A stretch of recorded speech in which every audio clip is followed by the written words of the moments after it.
Hello, everyone, and welcome to the Canadian federal election party leaders debate for the 5th general election.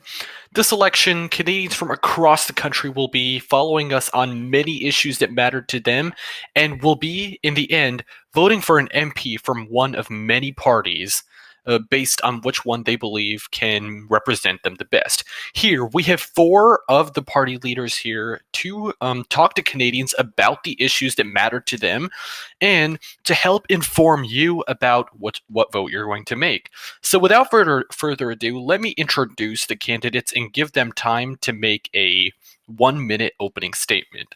So first, let me just introduce the candidates real quick. First, joining us from the Labour Party will be Paul Esterhazy. Joining us from the Liberal Party will be Alexandre Chauvin. Joining us from the Conservative Party will be Remy Levesque. And joining us from the New Democratic Party will be Nathan Cullen. Okay, so let me just explain the rules regarding the opening statement. There will be it'll be 1 minute, and it'll be an opening statement of 1 minute. And for this opening statement, basically the party leaders will just overall outline their plan for the country and what their greatest priorities are if elected.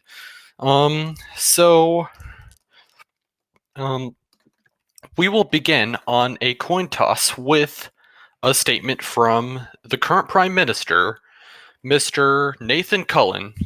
Mr. Nathan Cullen, you have the floor. Alrighty, well, thank you very much. So this election, our campaign is named Forwards, Not Backwards, and that's because we want to keep moving Canada forwards as we have through this last term. Forwards, fighting climate change by bringing in a green economy and expanding high-speed rail. Forwards by expanding healthcare, as we've done with pharmacare, next with dental care and vision care. Following that, we are announcing that we will be putting fully universal post-secondary education and eliminating all student debt. There are many other things that we plan to do, but we are planning to move Canada forwards, not backwards. Thank you, Mr. Cullen. Now we will move to an opening statement from the Liberal leader, Mr. Alexandre Chauvin. Mr. Chauvin? Mr. Chauvin? Canadians across this... Go ahead.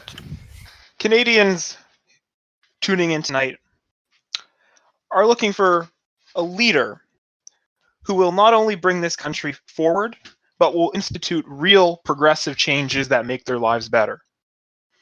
Canada, like many other countries across this world, is faced by a changing economic climate.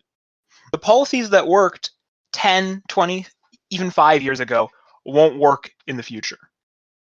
That's why our party is proposing to institute a basic income to provide an income floor for all low-income Canadians. That's why our government would create a federal minimum wage that is increased every year based on the recommendations of an expert panel above the current $15 federal minimum. We're going to establish universal dental care. We're going to entrench equalization in the law and create an independent fiscal transfers advisory committee to avoid the turmoil placed on provincial governments such as Quebec. Thank you, Mr. Chauvin. And next we'll move on to a statement from the Conservative leader, Mr. Remy Levesque. Thank you, Mr. Moderator. When, in the course of human events, it becomes necessary for a party to act to protect the nation, it is perhaps inevitable that someone will take up that mantle. I am here today for one reason, to show you that the Conservative Party, and me, Remy Levesque, are ready to take up that mantle. We've seen the ineptitude of the NDP, their disregard for conventions of democracy from a party that claims to respect them, and we've seen the dangerous vendetta of its leader against a previous prime minister. This behavior is not acceptable. In the Conservative Party, we will not bring you this. We will bring order to chaos by dealing with the NDP's wasteful spending. We will keep our countrymen safe and our country united by keeping dangerous criminals off the streets and engaging with all Canadians on the issues that matter to them. We will ensure the prosperity of our children by reducing income taxes on our poorest citizens and protecting business rights. And most importantly, We will make Canada a country to look up to. Optimism is better than despair, and we want to prove it to Canadians. Thank you, Mr. Levike. And last but not least, we will have a statement from the Labour leader, Mr. Paul Esterhazy.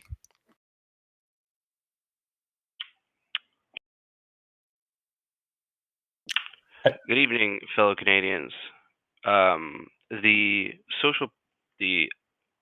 having an issue with my mic. The Labour Party of Canada would like to propose a clear break with the other and current existing parties of Canada. We are running with the slogan, "The time for radical change is now, and never a moment later." We support broad increases in the minimum wage, much stronger union rights, the nationalization of key Canadian industries, the recalling of Canadian forces abroad, and the safeguarding of Canadians at home. The time for radical change has never been more relevant than now. We will not be involved with pointless debates over simple tax rates. We will not get involved in small debates on healthcare reform. We will change everything. We will change it now, and we will change it for those who matter the most in our society, the working class, those who produce the most. And that is why we also propose a reduction in the work week to a 4.5-day or 4-day work week with 36 hours. Thank you, Mr. Esterhazy. So those were our opening statements from the candidates for Prime Minister of this country. One of those four, and among others, is poised to become the next Prime Minister of this country, depending on what way the election results go. And so now let's dive right into the issues that matter to Canadians the most. So, our first question will be on the topic of regional differences. So currently, we see varying interests between different parts of the country, between, say, rural and urban, between Western and Eastern, between Anglophone and Francophone, and between rich and poor. So, specifically on regional differences, how do you, as leaders, seek to address these regional differences between the many regions of Canada? So again, on a dice roll, this will first go to Mr. Remy Levike, and he will have 2 minutes, as all the candidates will, to answer. And following all the candidates' responses, there will be a 2-minute period of crossfire in which candidates can criticize each other on each other's plans and ask each other questions. So without any further ado, Mr. Levike. Thank you, Mr. Moderator. The regional differences in this great nation of ours, as you said, are becoming more important than ever. And I think that not everyone standing on this stage has addressed those issues in the best manner. In particular, Mr. Chauvin has stated on the record, as leader of the Conservative Party, that the era of Western domination has come to an end. Quite frankly, I find that to be a great offense, a great slap across the face to not just Westerners, but to all Canadians. And as your Prime Minister, I will fight to protect not just the interests of Westerners, not just the interests of Quebecers, but to protect the interests of all Canadians. Thank you. Thank you, Mr. Levike. Now we will move on to Mr. Esterhazy. Fundamentally, the Labour Party disagrees with this question because a worker in the West is the same as a worker in the East. A worker in the West wants less hours worked a week and a higher minimum wage, the same as a worker in the East. Therefore, we will not give in to divides that try to strengthen conflict between a class that needs to stay together. And that's why all our solutions are designed for Canadians, bringing home our troops from abroad, increasing the minimum wage. These radical changes are for all working class Canadians, regardless of where they live. Thank you, Mr. Esterhazy. We will now move on to response from the Prime Minister, Mr. Nathan Cullen. Thank you very much. Well, what people want across Canada doesn't fully vary between the regions. Sure, there are certain regional interests, but they're not mutually exclusive. In order for Quebec to be respected, we don't have to disrespect anywhere else in this country. In order to help the East grow economically, we don't have to take from the West. And that's why, as Prime Minister, I took away royal titles, for example, to show Quebec we were there for them, and why in the West we built high-speed rail, which Albertans have been demanding for years now. You don't have to have this dichotomy where one gets and you take away from the other. Canadians can work together, and we know that. You just have to be willing to work with them. Thank you, Mr. Cullen. And last but not least, we will have a response by the Liberal leader, Mr. Chauvin. I think Canada, for the past whoever knows how long, because it's been a continual issue since Confederation, that parties have played on regional differences, regional divides, and biases to win political office. I think this is something that we're going to have to change if we want to move forward as a country. I think we have to focus on solutions that affect all Canadians, solutions that help all Canadians equally. We have to reform equalization, as I proposed, to make it clear, make it fair, and make it transparent. And we have to make sure that all provinces are at the table and that we explain to each and every one of them how this government can assist them, how this government can work with them, and we have to make sure we have clear lines of communications between all levels of government. We have to have a cooperative approach rather than a confrontational one. And a Liberal government would ensure that every province in Canada is respected equally, and every province in Canada gets its fair share. Thank you, Mr. Chauvin. We will now move to a 2-minute crossfire period in which the candidates can ask each other questions about their plans on addressing regional differences.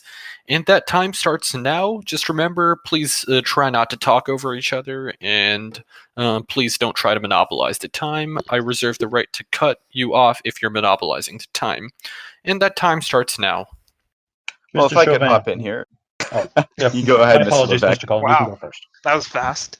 Alrighty. Well, Mr. Chauvin, in the Liberal Party, you've released a platform that says you would grant greater autonomy for Vancouver Island, and that you would give equalization to BC and then tell BC how to spend that equalization. Now, under what precedent are you citing that the federal government can tell each province how to spend equalization payments and how BC is going to receive it when they have never received a single dollar of equalization before? Well, as the Prime Minister may know, equalization is a federal program under federal jurisdiction. Moreover, this is more of just a broad plan of how to reform our current system to stop an issue we have across this country where municipal rights and municipalities with significant importance are not fully respected.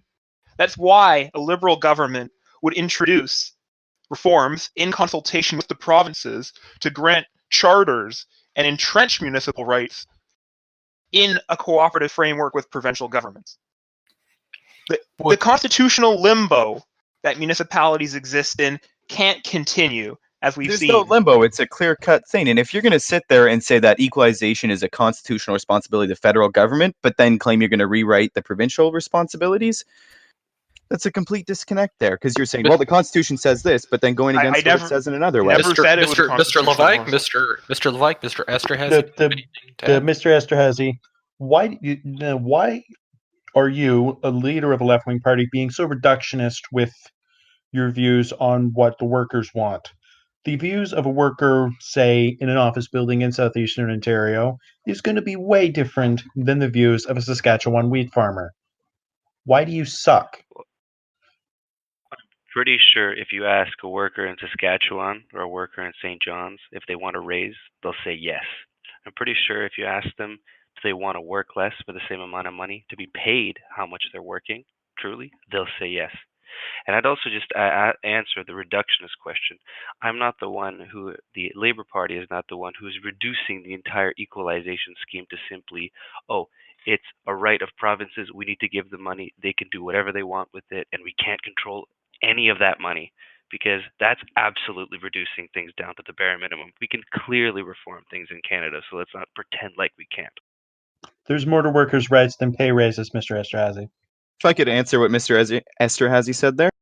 Never once said it was a simple issue. I just asked what precedent does Mr. Chauvin have for telling provinces how to spend equalization? When has that been done? Because I can give Mr. Chauvin one exact example. It's when the Smith government cut $4 billion from Quebec's equalization.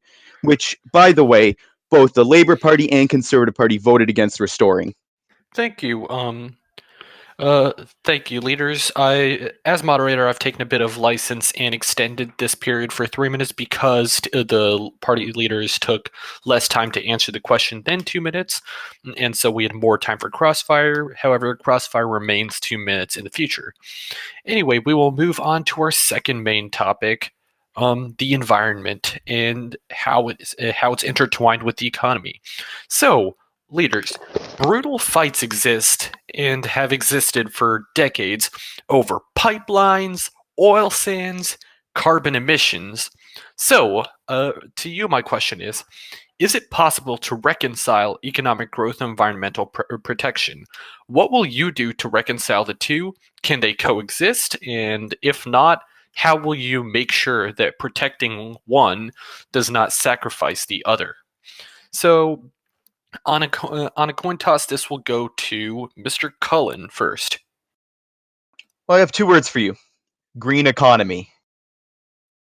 The Green New Deal has brought in a green economy. You do not have to sacrifice your environment to have a expanding and growing economy, and you don't have to sacrifice your economy to protect your environment. For example, just trading in our existing fleet of public transit for electric public transit will create jobs across the country in the manufacturing of that. You can do so many things with a green economy that you're not able to do with a typical laissez-faire economy.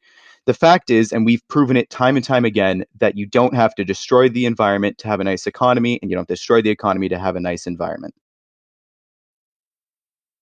Thank you, Mr. Cullen. Now we will be going to Mr. Chauvin.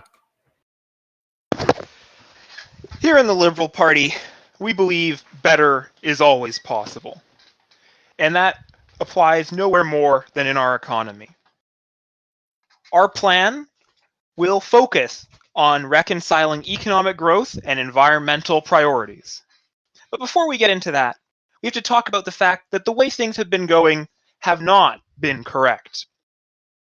While polluters are asked to pay more, so are low-income Canadians.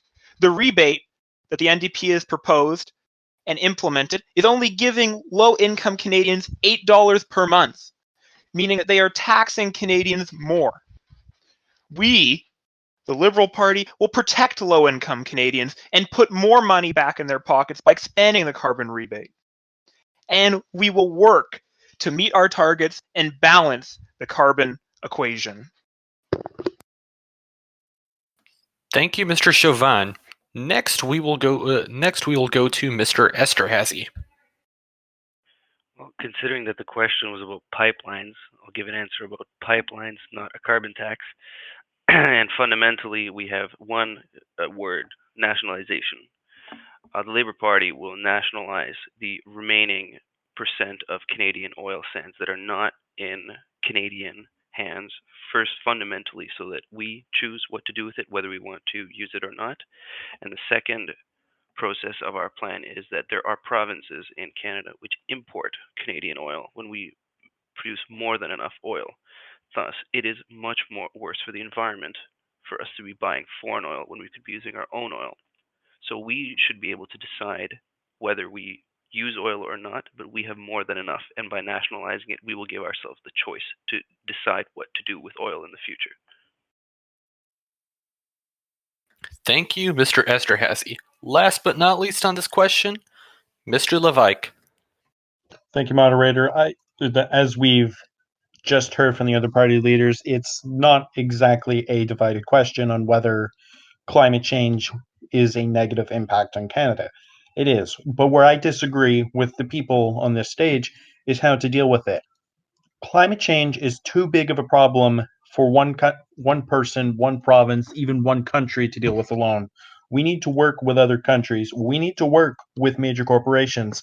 And that's why I want to bring major corporations to the table through our environment levy. We want to work with provinces to put solar panels across Canada, including in the Arctic. We want to protect our pipelines. We want to build a national pipeline chain across Canada to end importation of foreign oil, because we can't control how clean foreign oil is, but we can control our own oil. And that's what we're going to do. Thank you. Thank you, Mr. Levike. We will now move to crossfire between the candidates. Same rules as last time go.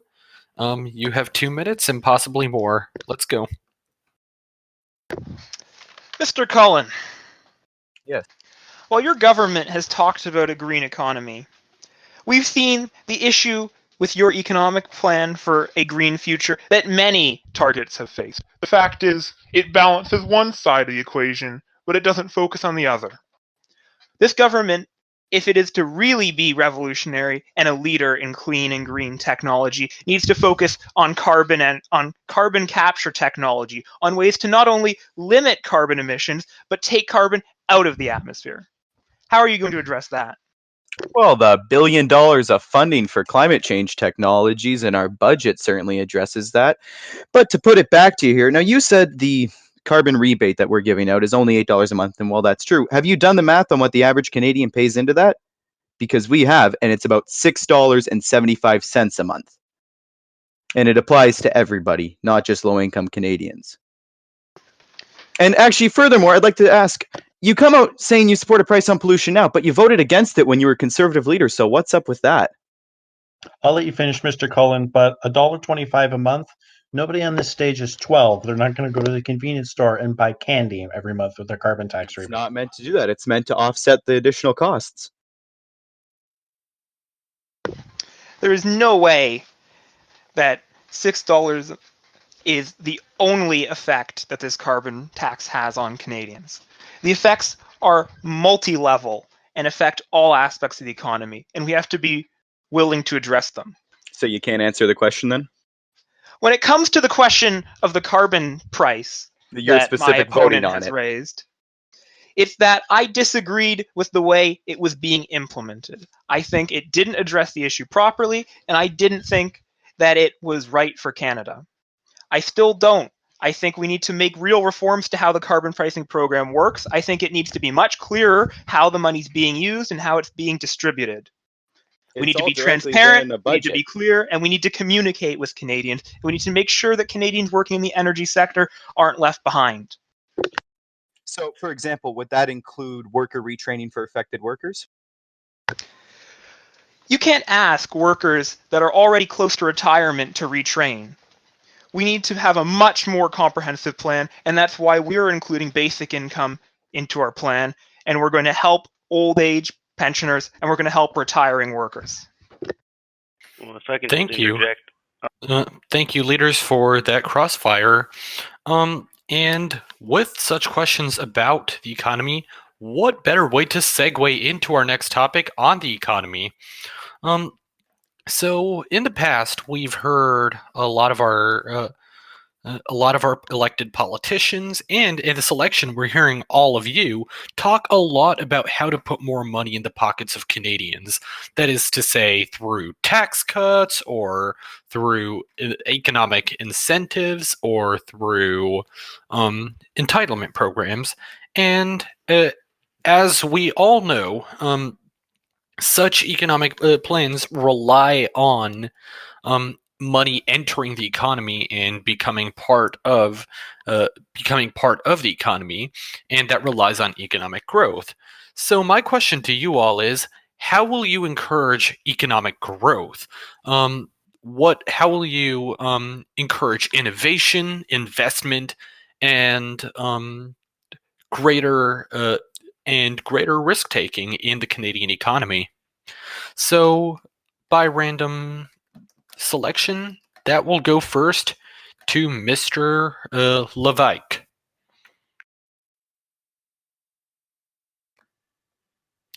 Mr. Levike? Oh, my apologies. My mic wasn't on. Anyway, as we all agree, economic growth, in particular continued economic growth, is vital to keeping our economy running. And of course, as with everything, I most likely disagree with people on this stage on how to achieve that. We plan to achieve this by cutting the tax rate on the lowest bracket by 50%. That's a reduction from 14% to 7%. We plan on increasing taxes just a little bit to offset that, but we believe that an extra couple $100 or a few $100s in the pockets of our poorest Canadians will be far more beneficial than any detriment a person making $1 million a year will face. Furthermore, we plan on my apologies. We plan on integrating with all stakeholders to make sure that our economy is running the absolute best it can. Thank you. Thank you, Mr. Levike. Our next respondent will be Mr. Chauvin. Thank you. A strong middle class requires a strong economy. And a strong economy also helps people fighting hard to join the middle class to get to where they want to be. That's why we're going to help increase consumer spending and investment in Canada through our basic income. That's why we're going to cut GST and HST by finding and eliminating loopholes, allowing us to get rid of reduced revenue and cut it by 10% to help all Canadians. That's why we're going to immediately get to work on gender equity pay to ensure equal wages for all Canadians, regardless of gender and sexual orientation. And that's why we're going to lower cell phone bills by increasing competition in our telecoms market. And that's why we're going to increase the wages of Canadians. And that's why we're going to get old age tax credits that are refundable to help, again, lower income Canadians join the middle class and afford the goods that they need. Thank you, Mr. Chauvin. Next up, we will have Mr. Esterhazy. Well, once again, the Labour Party wants to challenge a fundamental problem with the Canadian political system when it comes to economy. You'll notice, Canadian voters will notice that all the major parties, all they do is they raise tax rates 10%, they cut tax rates 10%, they give you a phone credit. Canada has fundamental problems that run so much deeper than simply increasing or decreasing taxes. We want to increase this from a trickle-down economy to a trickle-up economy, whereby cutting hours for workers, increasing wages, increasing union rights, we will strengthen the lower class to build up the most important part of the economy. And I'd like to take issue with one part of the question where it was Canadians need to be more risk takers, or the Canadian economy needs to be more risk taking. We don't necessarily need to be more risk taking. We need to establish a safe and secure economy for Canadians going into the future. Thank you, Mr. Esterhazy, for that unique take on this issue. Last but not least, we will go on to Mr. Cullen. So I believe the question was on how do we create a better economy and create investment in the economy? Essentially. So we've already started doing that by bringing in a green economy and directly investing in the sectors of the economy we want to grow, such as green energy and green manufacturing. But furthermore, you put more money back into the Canadian people's pockets. And we've done that with pharmacare, with affordable housing, with zero interest student loans, with childcare. Childcare alone puts on average in the GTA $1,200 a month per child back into a family's pockets. And I think that's pretty well needed there. So in order to create a better economy and to get people investing, you put more money back into people's pockets, as we've done. You invest in the areas of the economy you want to grow, as we've done, and you'll see the results right there. Thank you for that, Mr. Cullen. Now we will move on to Crossfire as always. And here we go. Mr. Chauvin, you mentioned wanting to implement basic income. How do you plan on paying for that? Well, obviously, any implementation of basic income is going to require a monumental reorganization of the way we take care of our citizens, and we're prepared to do that. Once we form government, we will set up a committee that will begin looking over our finances, looking over financial obligations, and doing studies and test programs to figure out the best way to implement that project.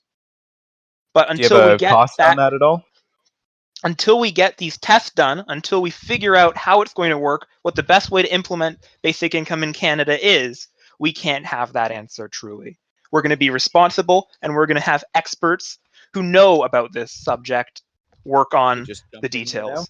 A simple no would have sufficed. But Mr. Esterhazy, I believe you're cut off, so would you like to ask something? Well, I was also just going to say that he doesn't know. But I was also going to say he's probably going to do it the same way the NDP budget was done, where they made money out of magic, created a huge surplus while also increasing spending ridiculously and not explaining any of it. So any of these governments will probably run you a I'm going to let you surplus finish, with Mr. magic tax Ezerhazy, rate. but in the defense of Mr. Cullen, he did explain where the money was coming from. It wasn't simply pulled out of his arse. I'm not saying it was pulled out of his ass. I'm saying the economic consequences that would have come with those changes were not Can sufficiently you list one of those explained. changes?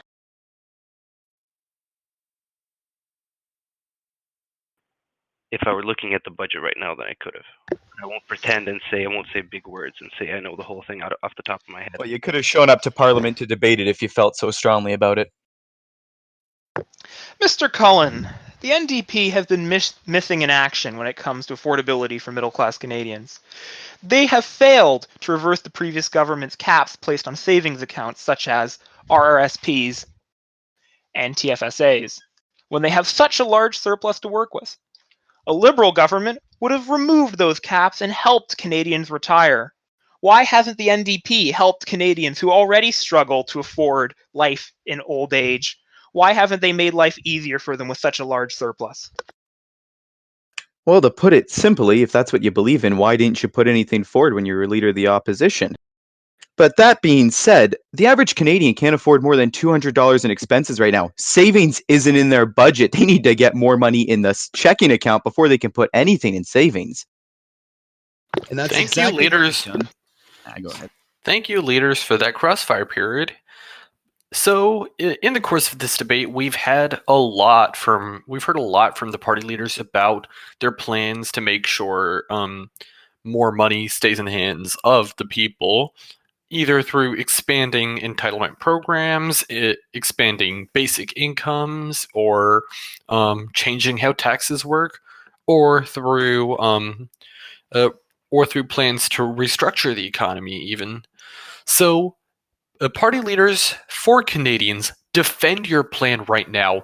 Tell us why it is the best for them, and tell us why it is better than the plan any other leader has suggested. Firstly, we will hear from Mr. Chauvin. Thank you. The Liberal plan is the best plan for Canada because, unlike our other opponents, we're driven by evidence rather than ideology. We focus on what works, not what sounds good. We focus on what's going to help Canadians best, rather than what suits our party base. The fact is, Canadians don't have time for ideology. They're too busy. trying to survive. That's why we're going to focus on helping them out. We're going to implement a plan backed up by evidence, backed up by the experts, and we're going to ensure Canadians have a strong and stable future.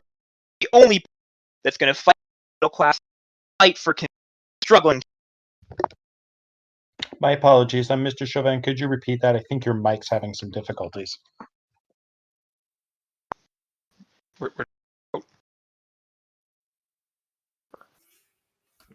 Mr. Chauvin? Are you there? Can we hear you? Not working. No, you're cutting out. Okay. Okay, all right, Mr. Chauvin, try speaking now. All right.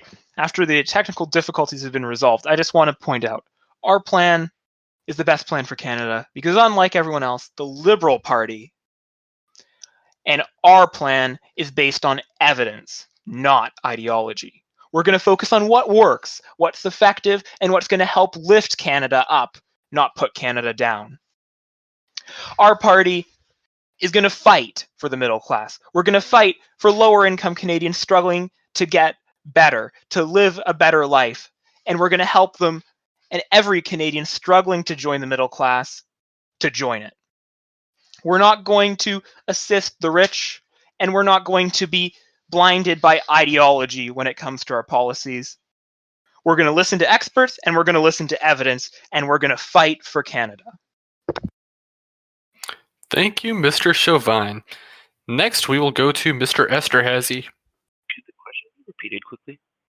Sure. So basically, defend your plan for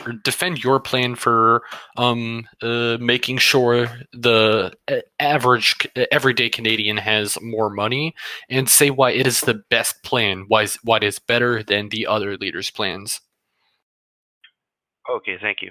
Sorry, it's just that despite I was just, while the liberal leader was saying a lot, they weren't really saying anything, and I forgot what the actual question was about. Because ultimately, the fact is, promising this, promising that doesn't make a difference. The focus of Canada has to be about the working class. We have to be building up the working class, not giving you promises. Canada has been promising people that they're going to be part of the middle class since the 50s, the 60s, the 70s. None of these governments have made any change. We will decrease the amount of hours worked. We will increase the minimum wage. We will increase union power. We are giving concrete promises, not this wishy-washy Canadian politics speak that voters have been tricked with by all the major parties over the past decades. We will make radical change. We will make it now, and we'll make a big difference, and we will act on our promises, not on empty political campaign messages. Thank you, Mr. Esterhazy. We will now go to a response from Mr. Levike. Thank you, moderator.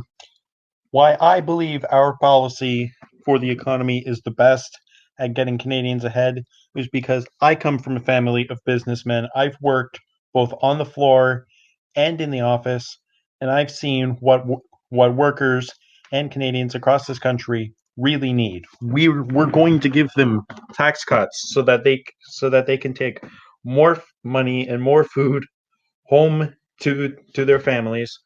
We're going to we're even going to explore allowing citizens to purchase stock in crown corporations, not only so that they have a stake in how our country is operated beyond their own initiatives and electing members of parliament, but a financial incentive to see that they elect people who are going to keep crown corporations running as efficiently as possible.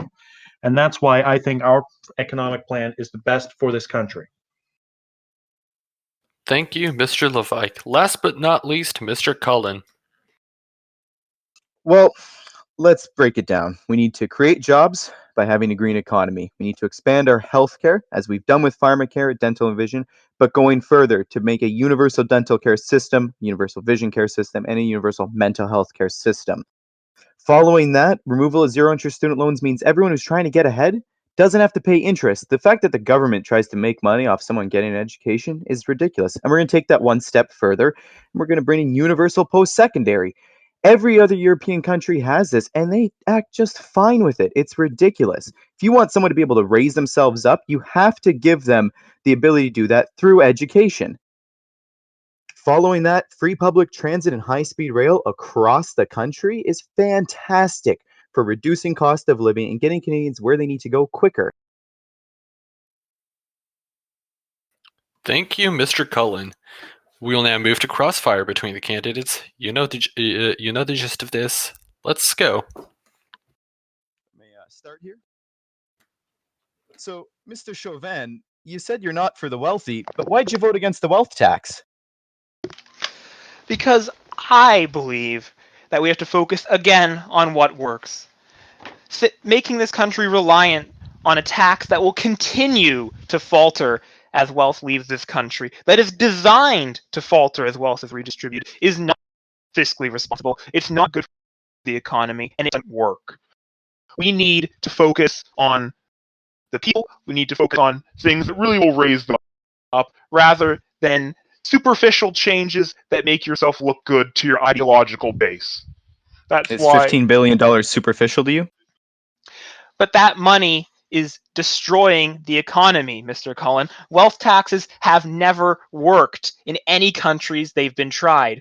The money just leaves. These people who you're taxing have the money and the means to get their money out and hide it. It's not effective. It's just another way for you to appease your militant base. But you talk about wealth tax and wealth leaving Canada. If Canada is so wealthy, why do we still have a huge homeless problem? Why do we not have enough money going to our First Nations communities? Why do we have a huge swath of low income people who can't pay their bills? Why do low income people have a massive amount of household debt? If we have so If I could much respond to wealth, that. then why can't we fix this? And we should.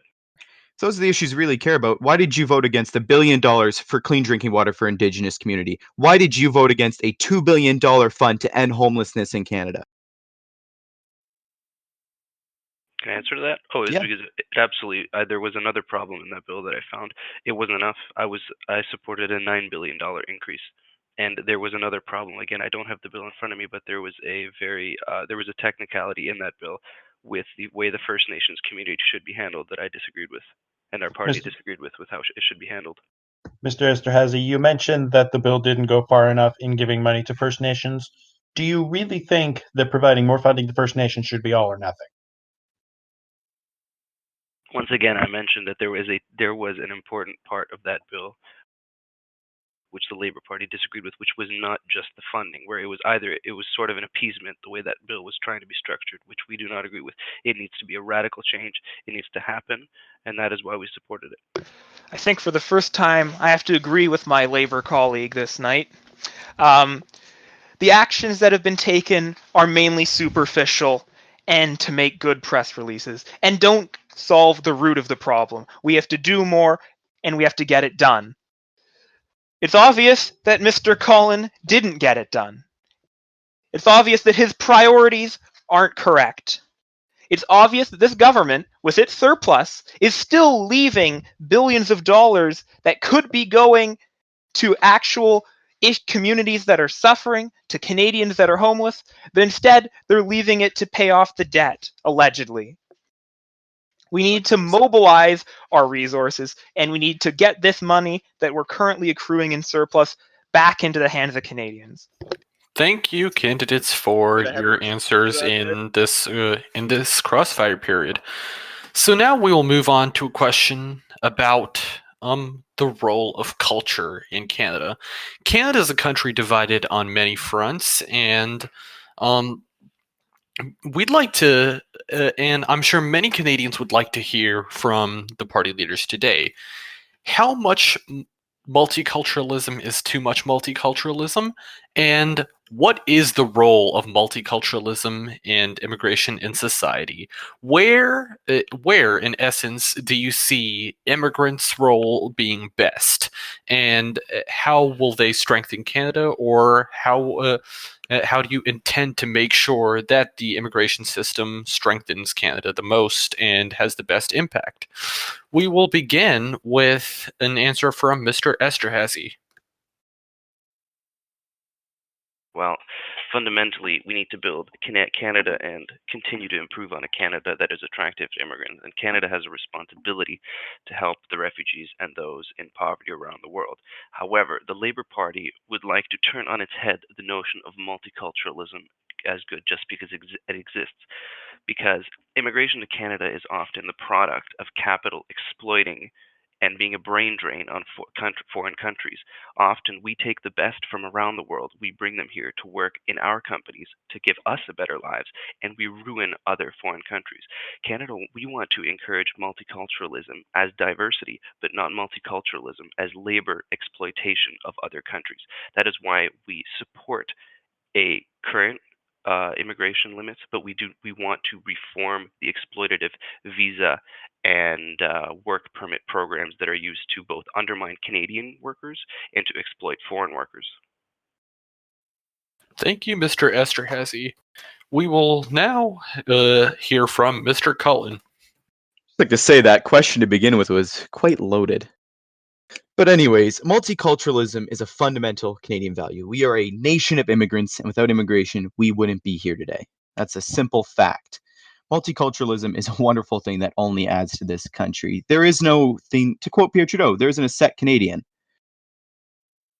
The fact of the matter is, immigration is key to this country to building a better economy. But to agree with Mr. Esterhazy there, temporary foreign workers in this country are absolutely exploited. They're brought in, they're paid less than a fair wage, and then they send their money back home. which is why the NDP is going to reduce the amount of foreign workers we bring into the country and increase immigration by the same amount to allow these people to come in and become Canadians because they want to work here and they want to live here, but we're not letting them. Everyone has something to add to this country. Thank you, Mr. Cullen. Next up, Mr. Chauvin. Well, first, I'd just like to say that everyone in Canada, with the exception of our First Nations people, is an immigrant. And every immigrant adds a unique perspective, a unique culture, and unique ideas to our country. Just walking down the street of any Canadian city, you can see the vast arrays of cuisine, of clothing, and of culture and music that is available to us thanks to our beautiful multicultural society.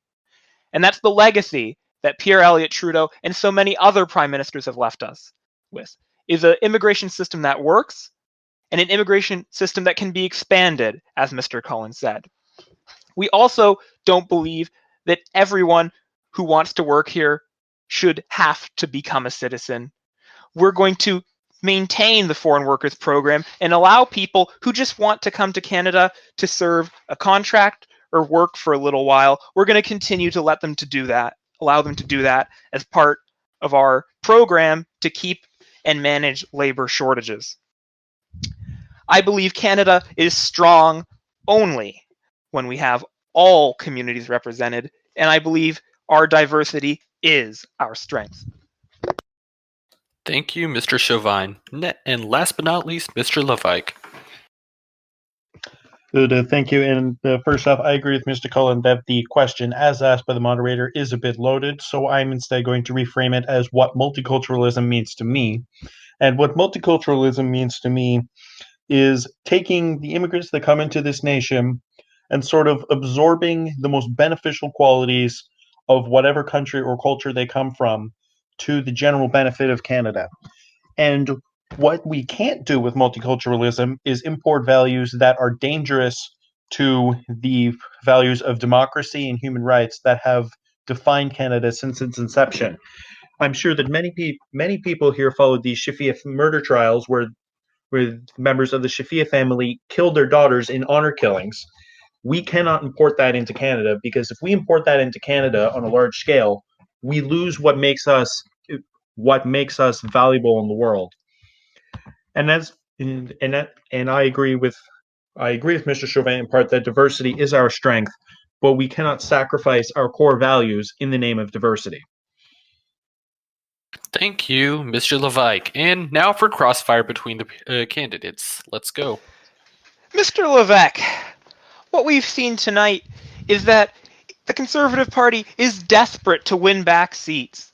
And it's pandering to racist hysteria by bringing back the same rhetoric that was used in the Cultural Barbarism Act.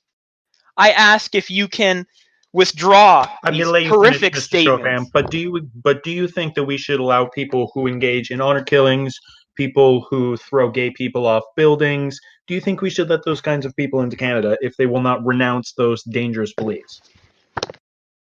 Canada already has an effective screening process, and furthermore, I think you'll find if you look at the Canadian Criminal Code, murder and hate crimes are in fact illegal.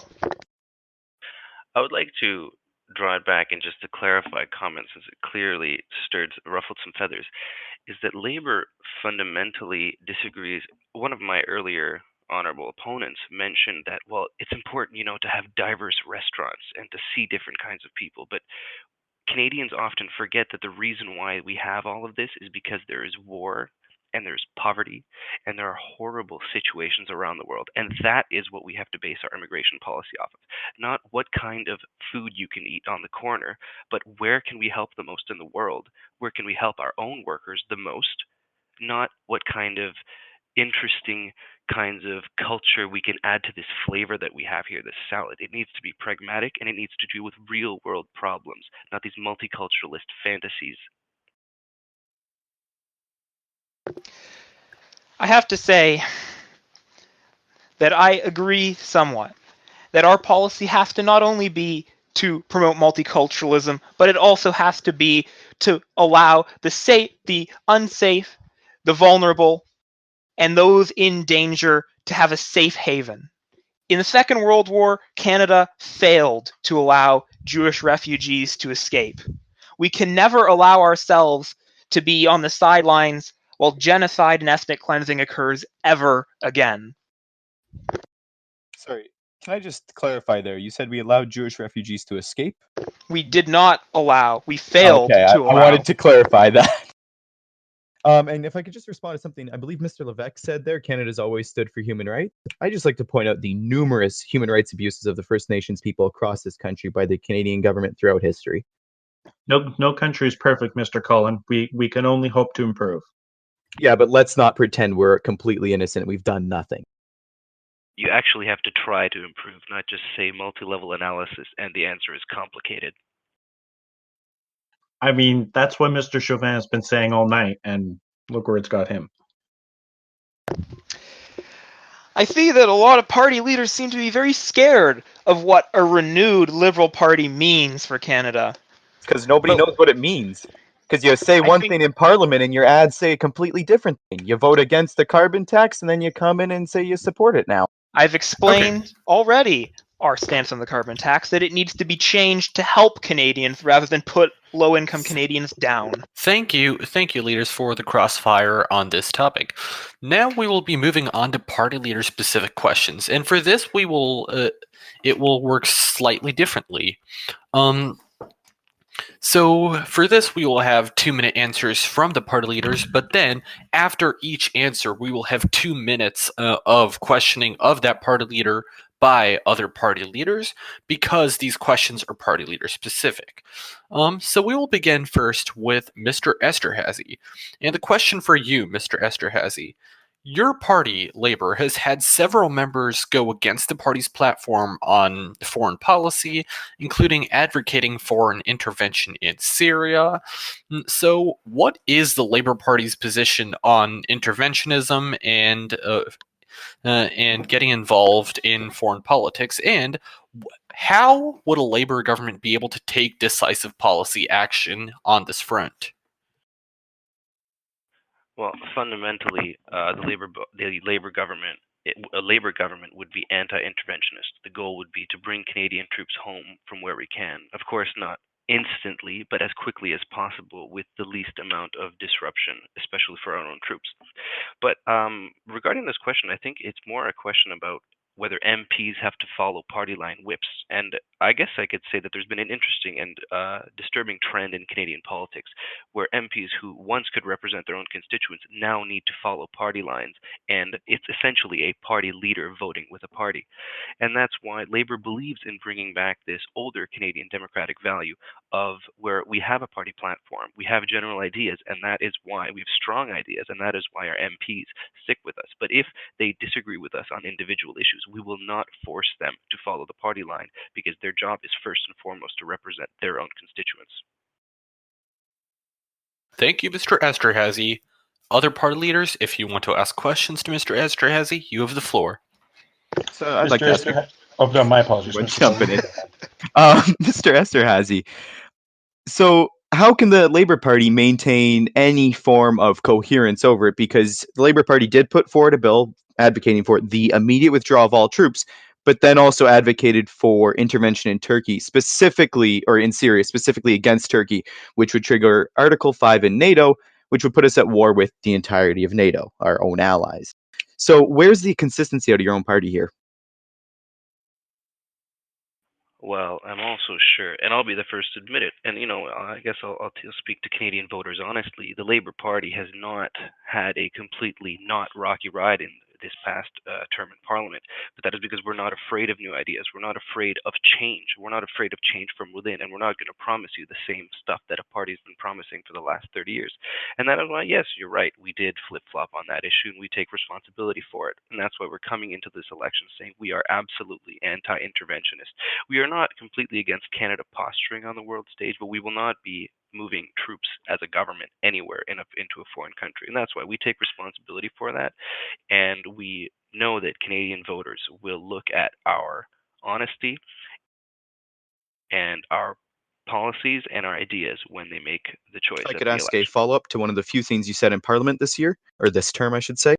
you advocated for increasing military equipment production in Canada. So if under a Labour government, we're not intervening, we're not using our military, what's the equipment for?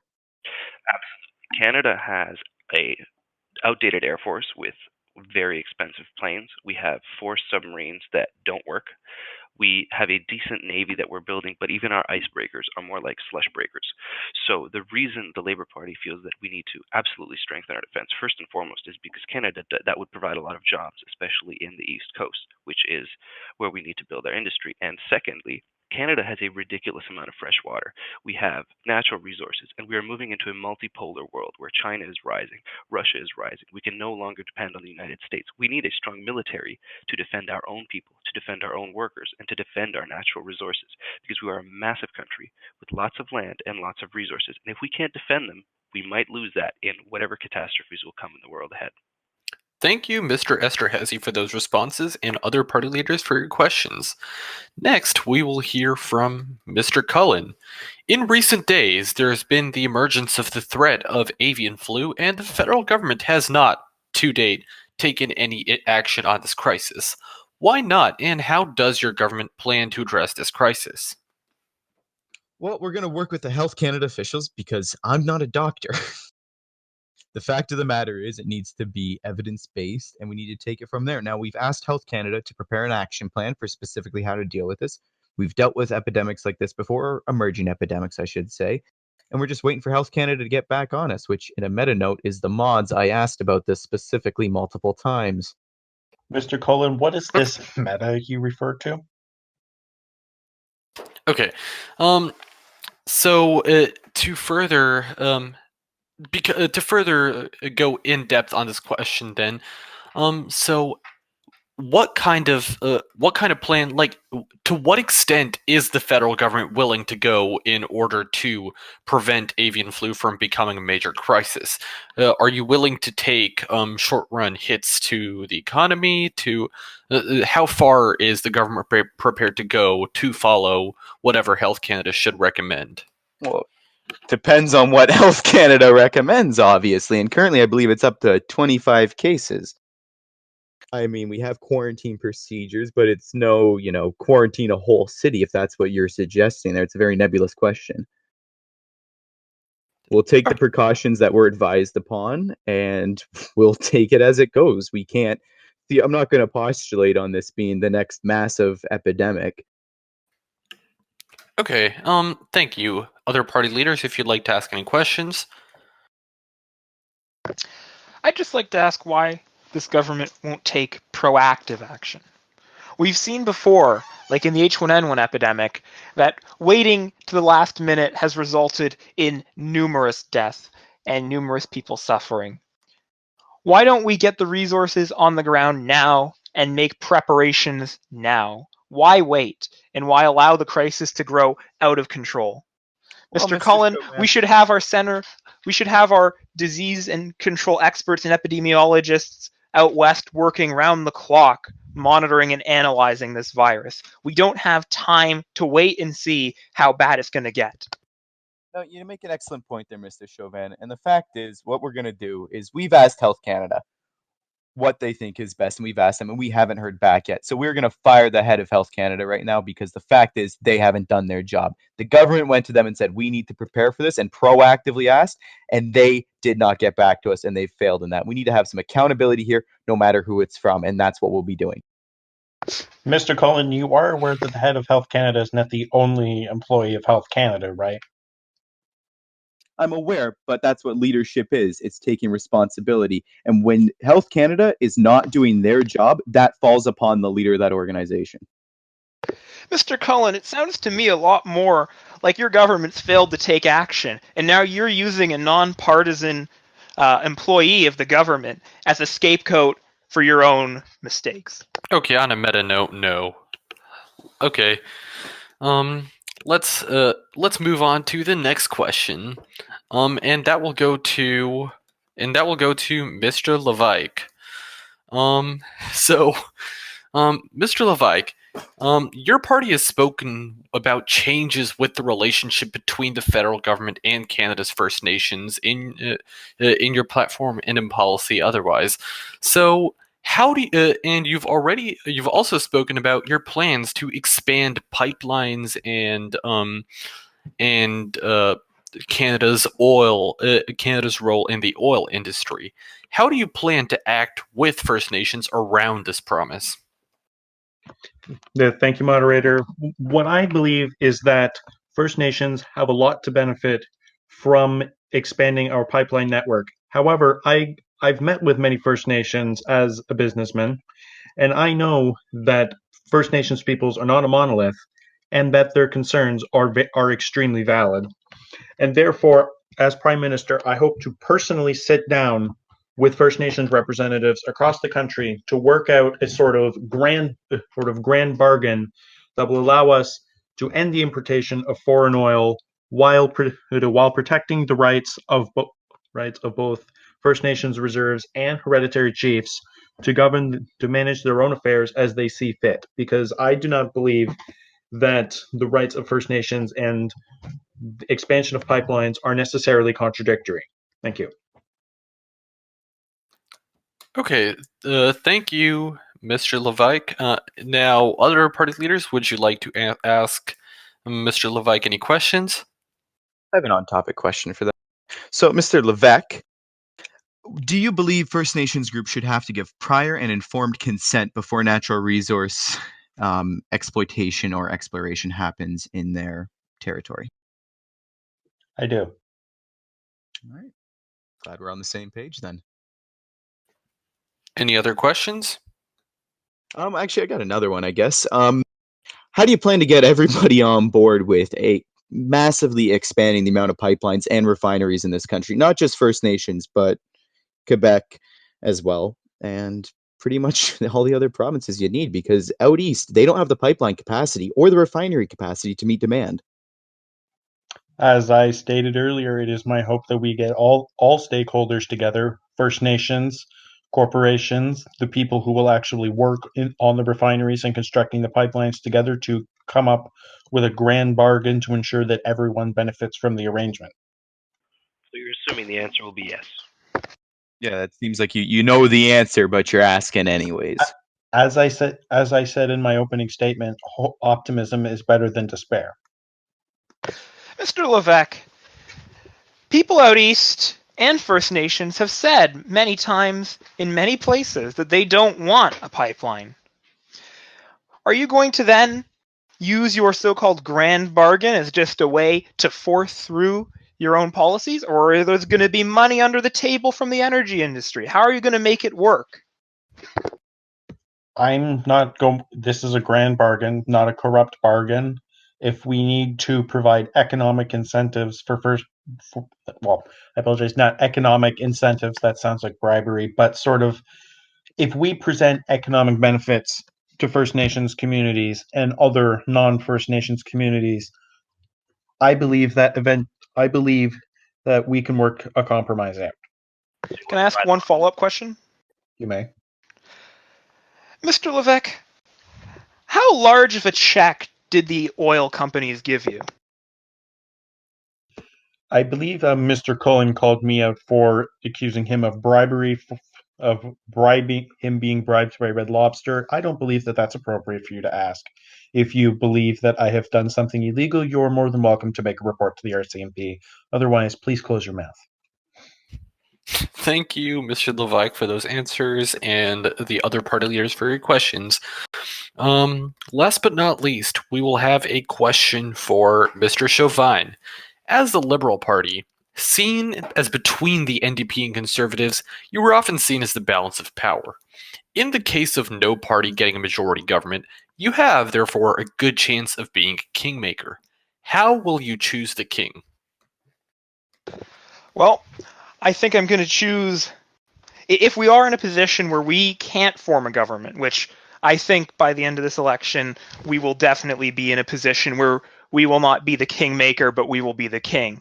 But in the unlikely scenario where we are the kingmaker, we're going to talk to our parliamentary colleagues and determine which party is best for Canada and which party is willing to compromise and come to the center and help Canadians move along with evidence and expert-based policy. Thank you, Mr. Chauvin. Any other party leaders would you like to ask questions of Mr. Chauvin? Do you have? Go ahead. I'm just gonna say you have to have substance in something to ask a question about it. Would you like to ask clarifying questions? Mr. Esterhazy, go ahead. Are there any concrete promises that the Liberal Party has made? Like, could you list 3?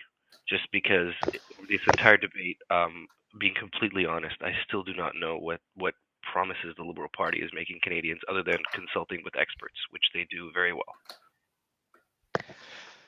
I'll give you 3.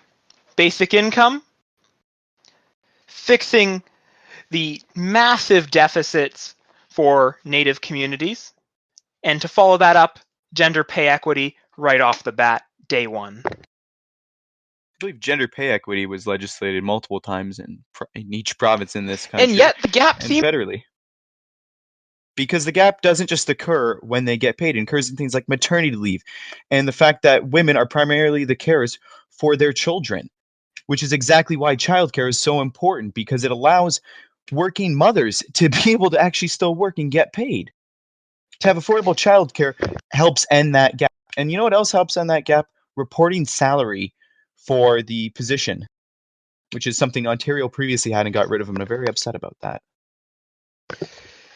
I don't disagree that affordable childcare is something we need. I don't disagree that maternity leave is something that we need to consider when we look at the gender pay gap. But that's why I'm saying we need to address it. Quite frankly, no government in Canadian history has got it done, including yours. I'd like to ask another question on basic income there. How much per month? Well, we've had a chance when tax as Your mic's lagging, by the way. Back in a rejoin. Can we get Mr. Chauvin a new mic? I think the CBC must have given him a bum mic. Must have been. Mr. Chauvin, would you like to debug? I'll give you a second. Weird sabotage from the CBC. federal government. Okay, Mr. Chauvin, can you speak now? Nope, you're still really quiet. Let's just give him a second.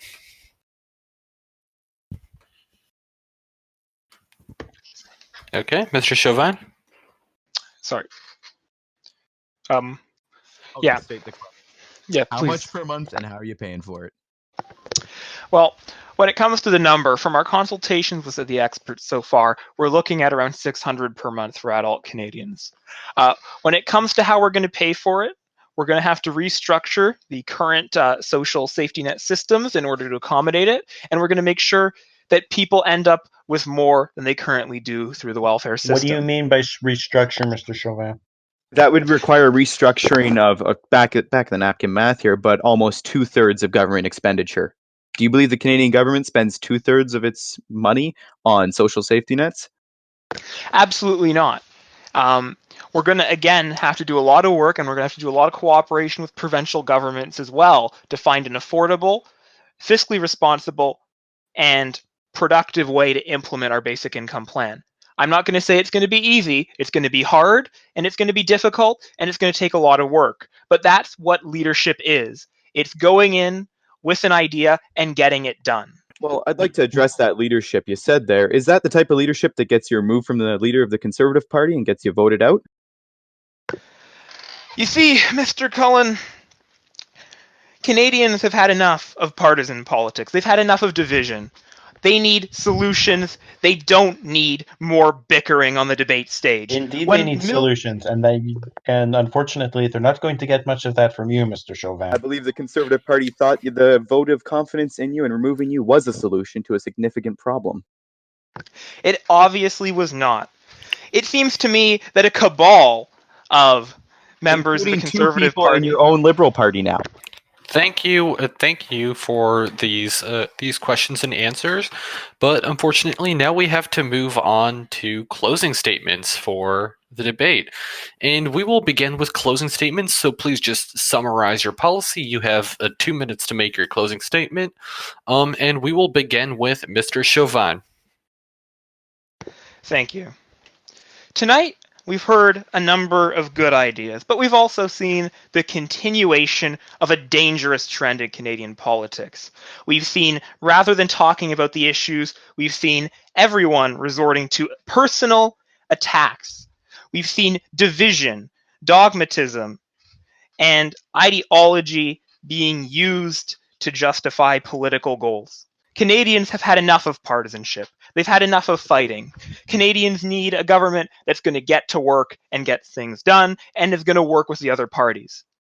As Prime Minister, I, unlike our current Prime Minister, would work to foster cooperation with the opposition rather than burning bridges with ruthless ad hominem attacks. As Prime Minister, I would work on getting Canada back on track. I'd get money back into the pockets of Canadians. I'd get basic income done. I'd get gender equity done. I'd fix equalization, and I would save First Nations from the massive deficits that our subsequent governments have continued to allow them to suffer in. We're going to continue with reconciliation, and we're going to work to end the national unity crisis. And to cap it all off, we're going to get universal dental care established, and we're going to work on getting more Canadians out of poverty and into the middle class. Thank you, Mr. Chauvin. Next, we will hear from Mr. Cullen. Well, I'd first like to address something Mr. Chauvin has brought up. He's quoted Michael Ignatieff a few times, and I like to quote Jack Layton to Michael Ignatieff.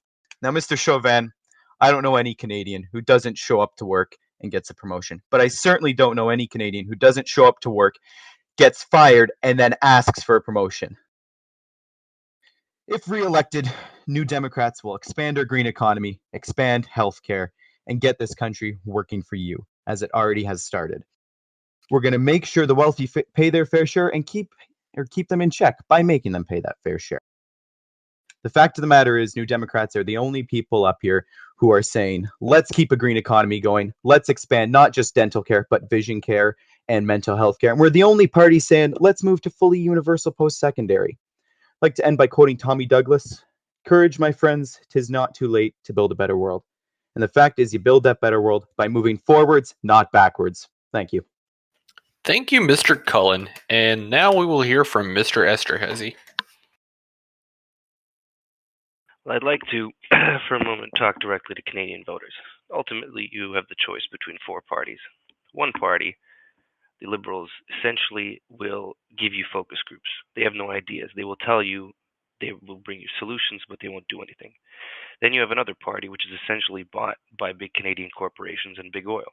Then you have a third party, which claims to represent workers' rights, which claims to fight for you, the Canadian voter, but essentially they are the Liberal Party if they had any policies. The Labour Party will stand for workers. We have a solid commitment to building a working class Canada. We will decrease working hours with no decrease in pay. We will absolutely increase the strength of unions. We will bring our soldiers home. We will build a working class Canada that is not for the wealthy. We will use the wealth that we have to solve issues like climate change, like First Nations issues, and many more. But we have to do this by fundamentally changing the way we think as Canadians, because we need to help each other as workers to build a Canada for workers. And that is why the Labour Party stands for radical change, to build a radically better Canada. Thank you, Mr. Esterhazy. And last but not least, we will hear from Mr. Levike. Thank you, moderator. Over the past approximately 1 hour and 16 minutes, we've heard the vision of the other major party leaders of this country in their quest to build a better Canada. But I'm standing here today to tell you that building a better Canada for all, it is not a task that can be done alone. It takes a village to raise a child, and it takes an even bigger village to raise a better country. The Conservative Party will work with everyone involved in making this country as great as it can possibly be, from the smallest individual to the biggest corporation and all levels in between. We hope we will cut taxes on our poorest citizens. We will provide First Nations with a representation that will lead to them not being ever ignored again, not just in Parliament, but on a grander stage. And we will build solar panels in the Arctic to help us with a slow transition away from fossil fuel-based power. And we will bring order to the chaos that is the NDP government. We will bring unity to this country that it has desperately been seeking, and we will provide the prosperity for our children that will make them go back and say, wow, our fathers really did something great. And I hope that when our voters read our platform that has just been presented on conservative.ca, that they will agree with us and cast their ballots for conservatives. And I wish to end with an inspiring quote from a good friend of mine, Jack Layton. Love is better than anger. Hope is better than fear. Optimism is better than despair. So let us be loving, hopeful, and optimistic, and we'll change the world. Thank you.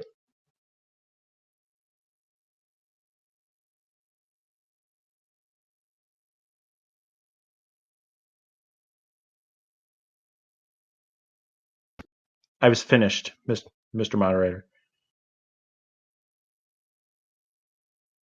He went to sleep. Mr. Levite, go ahead. I finished, Mr. Moderator. Oh, could you not hear me? Nope. Okay.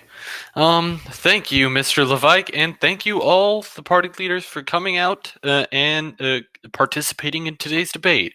We covered many topics Canadians care dearly about, and we will continue to hear about these issues throughout the campaign. However, we've given Canadians something to think about, and I hope that we have made this campaign more about the issues. And so, Canadians, please take into mind what these leaders have said, because one of them is going to be your prime minister, one of them or several others who are running for your vote.